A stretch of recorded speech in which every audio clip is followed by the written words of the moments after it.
Hello, knowledge seekers.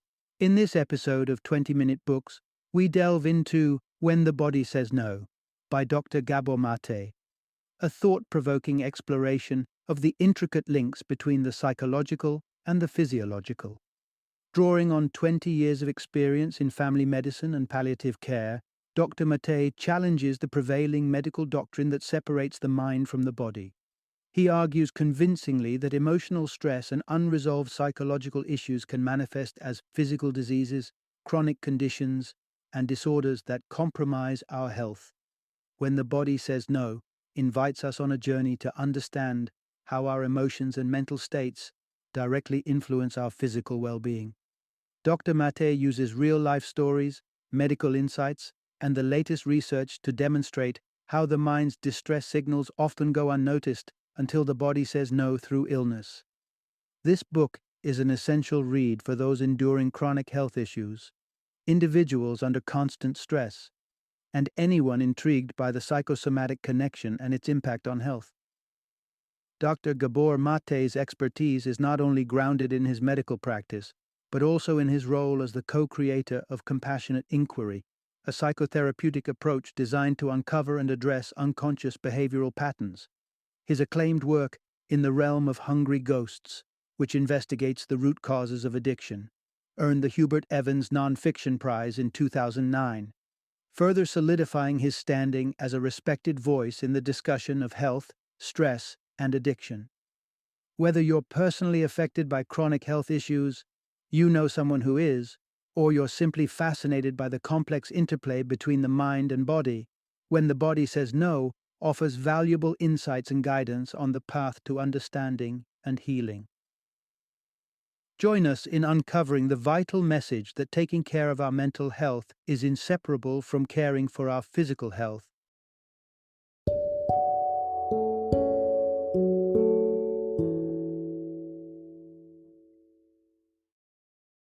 When the Body Says No, the Cost of Hidden Stress.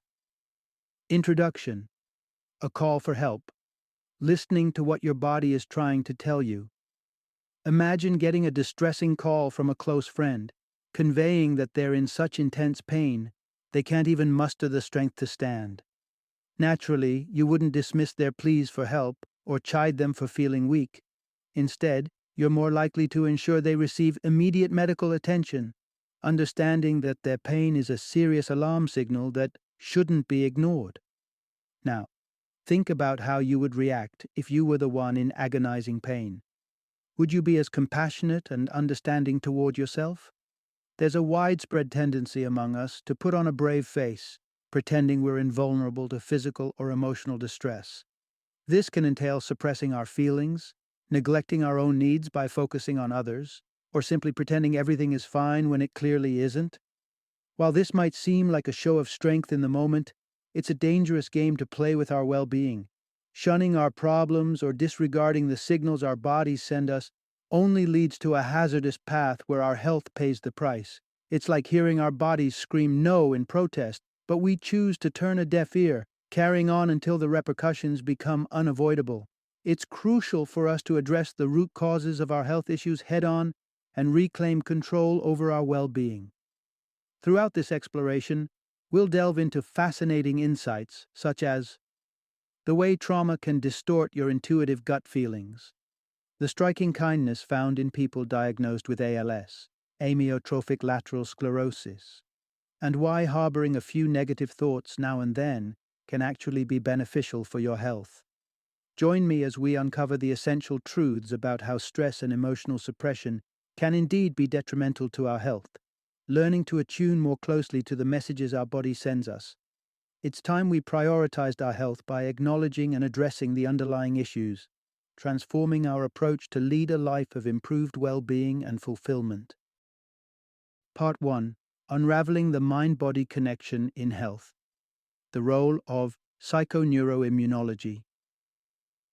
When thinking about heart disease, one might conjure up a list of usual suspects like high cholesterol, smoking, or genetics. Yet, surprisingly, the largest risk factor towering over these is job stress. That's right. The stress from our workplaces plays a more significant role in heart disease than many traditional factors combined. This revelation begs the question: how does stress from our jobs or daily lives get under our skin, quite literally affecting our physical well being? Here's where the intriguing field of psychoneuroimmunology enters the fray, challenging the long standing notion of mind body dualism. This outdated concept suggests that the mind and body operate independently of each other, essentially separating mental health from physical health. However, psychoneuroimmunology proposes a far more integrated view, delving into how our emotions and psychological states directly influence our physical health. The message is clear: our mental and physical health are inextricably linked, a fact supported by countless studies. Take, for example, the research showing that medical students' immune systems take a nosedive under the stress of upcoming exams. Moreover, the more isolated and lonely the students felt, the more their immune systems seemed to suffer. But how does this connection work? It all starts with how emotional experiences trigger reactions in our nervous system, releasing a mix of electrical, chemical, and hormonal signals. These signals don't just float into the ether, they directly interact with and impact the functioning of our vital organs and immune system. Stress, a common emotional experience, has a particularly nefarious effect, weakening our immune defenses and potentially paving the way for chronic illnesses.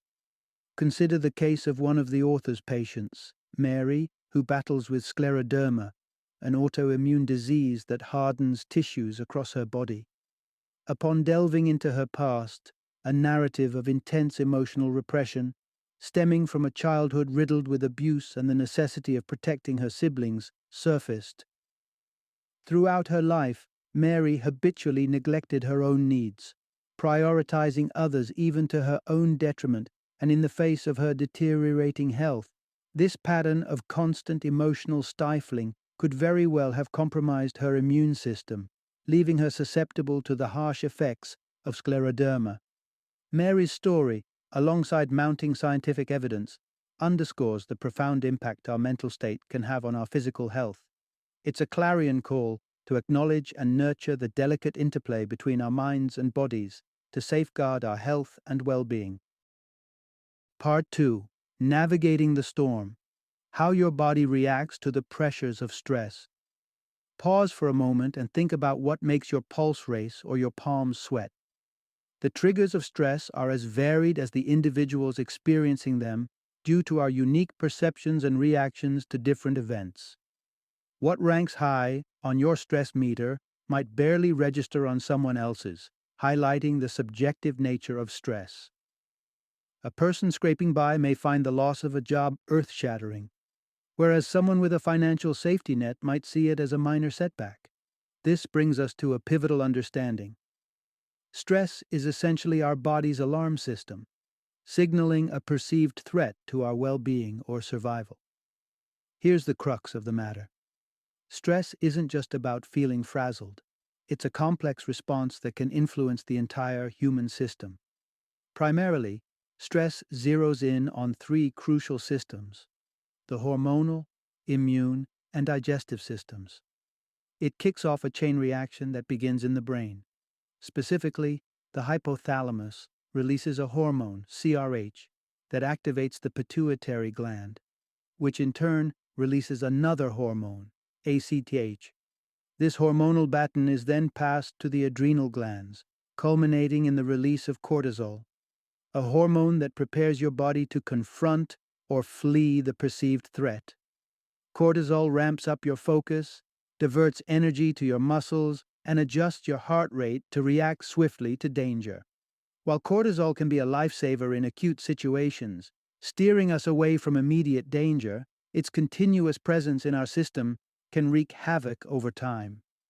Prolonged exposure to high cortisol levels can lead to tissue damage, hypertension, and a compromised heart condition, underscoring the negative impacts of chronic stress. A poignant study shed light on the physiological toll of prolonged stress by examining caregivers for patients with Alzheimer's disease. It found that these caregivers' immune systems were significantly weakened, demonstrated by reduced activity in their natural killer, NK cells, essential warriors in our body's fight against cancerous cells. Furthermore, these caregivers' wounds healed more slowly, and their bodies were less effective in responding to flu vaccinations compared to those not under constant stress. This compelling evidence illustrates in vivid detail how stress, particularly when it becomes a constant shadow, can subtly but surely erode our body's defenses and resilience. Understanding the mechanisms behind stress is the first step in learning how to better navigate its choppy waters and safeguard our well-being against its hidden currents. Part 3. When stress blurs the lines within. The body's misguided response to internal conflicts. Rachel's story paints a vivid picture of how deeply embedded familial conflicts and the quest for approval can trigger physical manifestations of stress. Raised in an environment where she was overshadowed by her brother's perceived favoritism from their father, Rachel embodied the role of the perfect, compliant daughter. This pattern persisted into her adulthood, culminating in an incident during a Rosh Hashanah celebration at her mother's house. Despite contributing significantly to the dinner preparations, Rachel planned to make herself scarce before the meal, to avoid any potential conflict, as her brother did not want her there. However, the emotional turmoil brewing beneath her calm exterior escalated into a severe physical reaction, an acute flare-up of her rheumatoid arthritis, leading to unbearable pain and an emergency room visit. This scenario underscores the central message that stress, particularly when intertwined with emotional repression and conflict, can lead the body to turn against itself. The subtle art of maintaining a balance in our immune system is crucial. A deviation from this equilibrium can prompt the body to mistakenly perceive its own cells as threats, thereby initiating a self-destructive process characteristic of autoimmune diseases such as rheumatoid arthritis. In these conditions, the immune system mistakenly attacks the body's own tissues, causing potential damage to joints, connective tissue, and organs. What's striking about individuals with autoimmune diseases is their common struggle with setting personal boundaries. This often results in a blurred sense of self, where the needs of others continuously take precedence over their own. This emotional entanglement and suppression not only breed stress but are mirrored in the misguided responses of their immune systems, which become unable to distinguish friend from foe. A 1965 study underscores the relationship between emotional repression and autoimmune reactions. It focused on the healthy female relatives of women diagnosed with rheumatoid arthritis, discovering that a significant portion of these relatives tested positive for rheumatoid factor, RF, an antibody linked to the disease. Interestingly, those with RF exhibited a higher tendency towards repressing anger and were overly concerned with conforming to socially acceptable behaviors, indicative of internalized pressure and stress. The detection of RF in these women highlights how emotional suppression and the associated stress could prime their immune system for abnormal responses. Should these individuals encounter additional stressors, it's plausible to suggest a direct pathway to the development of rheumatoid arthritis or similar autoimmune diseases later in life. Rachel's episode and the accompanying study illuminate the complex interplay between emotional well-being and physical health, emphasizing how internal conflicts and the stress they generate can lead our bodies down a path of self-aggression. Part 4. The dangerous dance of stress and learned helplessness in disease development. It seems counterintuitive, but learned helplessness is a stark reality in the lives of many. This coping mechanism, characterized by a sense of powerlessness, can lead individuals to believe that they have no control over their situation, leading them to stop trying to change their circumstances. This inaction, whether in a toxic relationship or in a dreary job scenario, not only perpetuates the stress but can significantly heighten it over time. Herein lies a vital insight. Environmental factors, coupled with destructive coping strategies like learned helplessness, pave the way toward disease. Consider the story of Natalie, a patient who exemplifies the profound impact of learned helplessness on health. During a particularly taxing period in 1996, her life brimmed with turbulence. Her teenage son returned from drug rehabilitation in March, and by July, her husband Bill was battling a malignant tumor that later spread to his liver. Amid these crises, Natalie began experiencing alarming symptoms, including fatigue, dizziness, and episodes of vertigo, which a July MRI would eventually confirm as multiple sclerosis, MS. MS remains an enigma in many respects, with its causes not entirely understood. While there's a consensus on the potential for a genetic predisposition, the direct inheritance of MS is ruled out. This has led experts to suspect environmental triggers, notably stress, as catalyst for the disease. Supporting this theory, research indicates that a staggering 85% of MS patients report the onset of symptoms following significant stressors, with those facing severe stress being nearly 4 times more susceptible to symptom exacerbation. However, the real antagonist isn't the stressful events themselves, but the learned helplessness that emerges in response to these challenges. Despite her own debilitating diagnosis, Natalie spent her energy caring for her unfaithful, alcohol-dependent husband, who subjected her to public humiliation. Her learned helplessness, a coping strategy formed in response to her husband's behavior, significantly contributed to her battling MS. By never allowing herself to say no and suppressing her emotions, Natalie no longer perceived stressful events with the stress and urgency they warranted. Although she might have felt emotionally numb or indifferent, her immune system bore the brunt of this repression, becoming increasingly vulnerable. Natalie's narrative is a poignant reminder of the intricate relationship between our emotional coping mechanisms, stress, and the onset of physical illness. It underscores the importance of recognizing and addressing learned helplessness, not just for our mental well-being, but for our physical health as well. Part 5. The hidden impact of trauma on our gut feelings. Trust your gut. A piece of advice we often hear, and for good reason. The fascinating dialogue between our brain and gut not only influences our decisions, but also our well-being. The brain gathers sensory information from our eyes, skin, and ears, and passes it through our emotional centers before it communicates with the gut. This intricate process manufactures the gut feelings we're all familiar with, making gut instinct something more than just a metaphor. However, when trauma or prolonged stress intervenes, this communication channel can undergo a significant and detrimental transformation. Traumatic experiences can lead to an oversensitivity in the nerves, meaning that stimuli which might feel mild to most can cause acute pain to someone who's experienced significant stress or trauma. The central message here is, traumatic events have the power to alter how we perceive physiological pain, making some individuals more susceptible to heightened levels of discomfort under the same circumstances as others.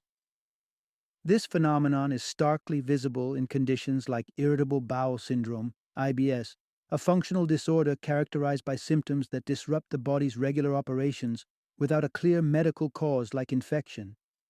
Interestingly, a high frequency of people with IBS and similar disorders have histories of physical or sexual abuse, suggesting that altered nervous system responses due to trauma contribute to their increased sensitivity to stress and pain. Research exploring this heightened sensitivity found that patients with functional disorders experience more intense pain than those without such disorders when subjected to the same physical stimuli, such as the distension of the colon through an inflatable balloon. This not only unveiled their elevated pain threshold, but also painted a picture of how their brains handled the pain differently.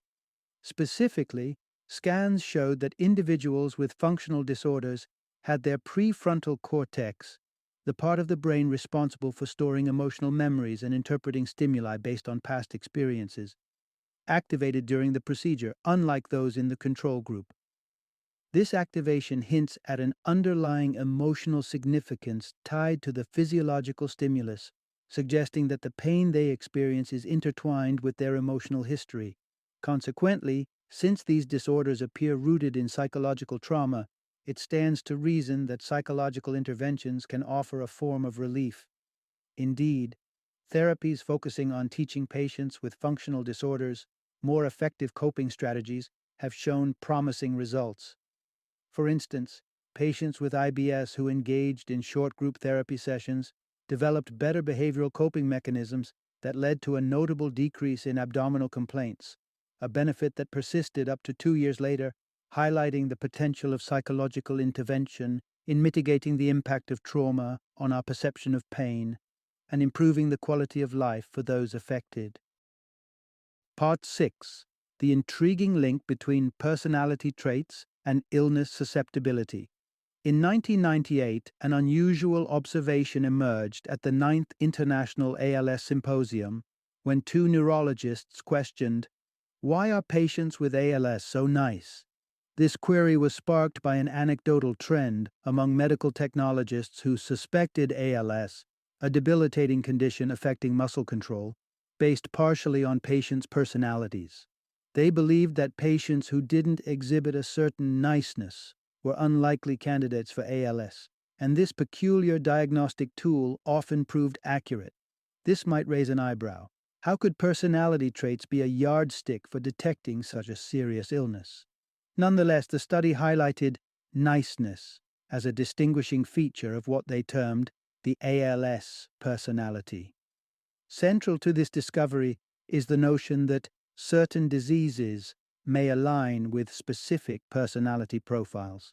Individuals diagnosed with ALS frequently share commonalities in their life stories, notably experiences of emotional deprivation or loss during childhood. These experiences often lead to a pattern of emotional suppression and an excessive sense of duty in adulthood, manifesting in a demeanor perceived as excessively nice. Lou Gehrig, the Yankees baseball legend with whom ALS, often called Lou Gehrig's disease, is synonymously known, is a prime example of this personality blueprint. Gehrig endured a challenging childhood, marked by the deaths of his siblings and his father's struggle with alcoholism and epilepsy. Even before his diagnosis, he demonstrated traits of extreme selflessness or niceness, like once ensuring a sick teammate was well cared for, despite his own comfort. Yet this inclination towards extreme kindness did not extend to self-care, as Gehrig often played through pain and injuries, earning him the nickname Iron Horse. A similar thread exists among certain individuals diagnosed with cancer, who exhibit traits like emotional repression or a tendency to present a stoic, unaffected facade, even in the face of insulting or blaming messages. A revealing 1984 study showcased this by evaluating the physiological reactions to stress across individuals with melanoma, heart disease, and a control group. Although the physiological responses were consistent across all groups, melanoma patients notably downplayed their emotional disturbance, illustrating a pattern of emotional suppression and a desire to appear unfazed. These observations underline an intriguing correlation between personality characteristics and the propensity for certain illnesses. It's crucial to clarify, however, that while some personality traits might coincide with illness patterns, they are not the root cause of diseases like ALS or cancer. Instead, these inherent personality dispositions, alongside a genetic predisposition, may render individuals more susceptible to specific health challenges. Part 7. Foundations of Interaction. How early life shapes our view of the world. Imagine entering the world with a brain eager to grow, to learn, and to develop complex connections that will chart the course of your entire life. From the moment we are born, our brains undergo an explosive period of development, with the vast majority of this neurological expansion happening outside the womb. In these initial stages, our brains are like sponges, absorbing every detail from our environment and forming millions of new neural pathways that will determine how we perceive and interact with the world around us. The essence of our early learning boils down to this. The interactions we experience in infancy lay the groundwork for our understanding of the world. From the first days of life, the quality of our interactions with our primary caregivers, usually our parents, begins to inform our basic understanding of life. Are we met with warmth, love, and responsiveness, or do we encounter neglect and indifference? These initial experiences are critical, shaping not just our views, but the very architecture of our brains. Physical touch and emotional connections during this formative time are not just beneficial, they are vital. The act of being held and caressed by our parents does more than foster a sense of security. It actively stimulates our physical and neurological development. However, quality is just as important as quantity. Attunement, a caregiver's ability to recognize and respond appropriately to a child's emotional states, is paramount. A well-attuned caregiver understands when to engage with a child and when to give them space, fostering an environment where the child feels understood and supported. The consequences of lacking these early positive interactions are profound and long-lasting, as demonstrated by the famous strange situation experiment. This study meticulously observed the dynamics between mothers and infants over a year, later subjecting them to a series of separations and reunions in a lab setting. The behaviors exhibited by the infants provided a clear window into the nature of their attachment to their caregivers. Infants who were consistently met with attunement and care exhibited secure attachment patterns. They missed their mothers during separations but were quickly comforted upon reunion. Conversely, infants who hadn't benefited from such attentive care showcased varying degrees of insecure attachment, either overly distressed by separation or seemingly indifferent but internally stressed upon reunion. The echoes of these early attachment styles reverberate well into adolescence and adulthood, influencing emotional intelligence, peer relationships, and academic success. Those with secure attachments tend to exhibit higher emotional maturity and better interpersonal relationships compared to their insecurely attached counterparts. Thus, our earliest years dictate not only how we view the world, but how we engage with it throughout our lives, despite our conscious memory of these formative moments. The nurturing we receive, or lack thereof, lays down the foundational pathways that shape our perception, behavior, and overall interaction with the world around us. Part 8. Finding Strength in the Shadows. The role of negative thinking in combating stress. Diving into the factors that weave together emotions, stress, personality, and their impacts on health, it's easy to fall into a trap of self-blame or casting fault on others for our health woes. But stepping into this conversation is not about finger-pointing, it's about empowerment. By understanding the underlying causes of our health issues, we transition from being passive sufferers to active participants in our journey toward wellness. There lies the profound realization: embracing a full spectrum of thinking, including the so-called negative thoughts, can be a powerful catalyst for recovery. Here's an essential insight. To truly overcome stress and its detrimental effects, we must acknowledge the value of negative thinking. Reflecting on his experiences in palliative care, the author encountered numerous patients puzzled by their diagnoses, unable to correlate their optimistic outlooks with the onset of serious illness such as cancer. The flaw isn't in optimism itself, but in the habitual repression of negative emotions under the guise of constant positivity. This neglect of the darker hues of our emotional palette can raise stress levels, inadvertently laying the groundwork for illness. However, there's a misunderstood virtue in negative thinking. This doesn't invite a pessimistic view of life, but rather a comprehensive acceptance of life's full reality, embracing its trials and tribulations alongside its joys. Through this acceptance, we can identify issues and navigate our way toward solutions. The utility of this balanced approach is evidenced through research. A study from San Francisco linked the repression of negative emotions among melanoma patients to higher risks of relapse and mortality. Conversely, another investigation revealed that patients less resigned to their illness, those who grappled more openly with their diagnosis, had a lower likelihood of experiencing a recurrence of the disease. The implications of psychological support in the healing process further underscore this point.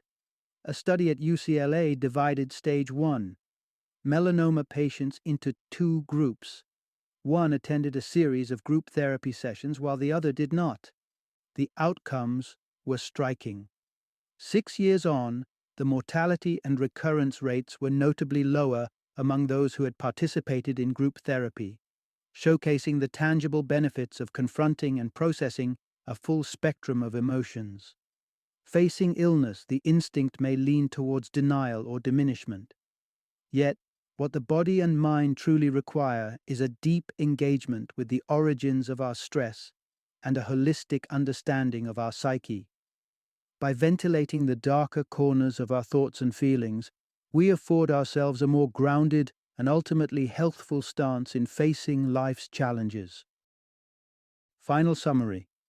In the intricate dance of health and well-being, maintaining equilibrium is paramount, yet often elusive. The tendrils of chronic stress, if left unchecked, insidiously extend deep within, disrupting the harmonious operation of our immune and nervous systems.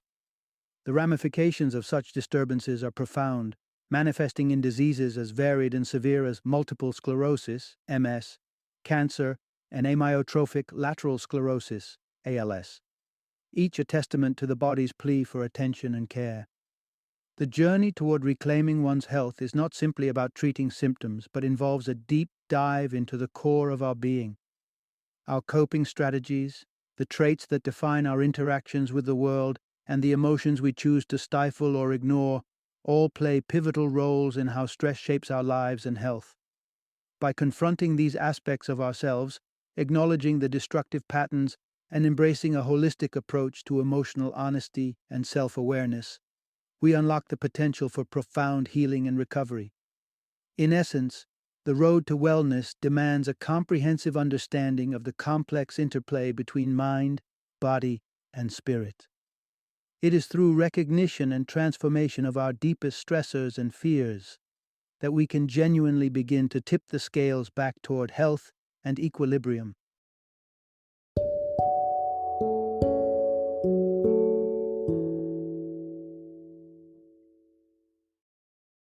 Thank you for joining me today on this journey of learning and discovery as we explored the insights of another thought-provoking book in our growing library of knowledge. If you've enjoyed our time together, please take a moment to follow our podcast, give us a 5-star rating, and share 20-minute books with other knowledge seekers. Your support truly means a lot. Don't forget to join me again in the next episode, where we will delve into another enriching book. Until then, happy reading and happy listening.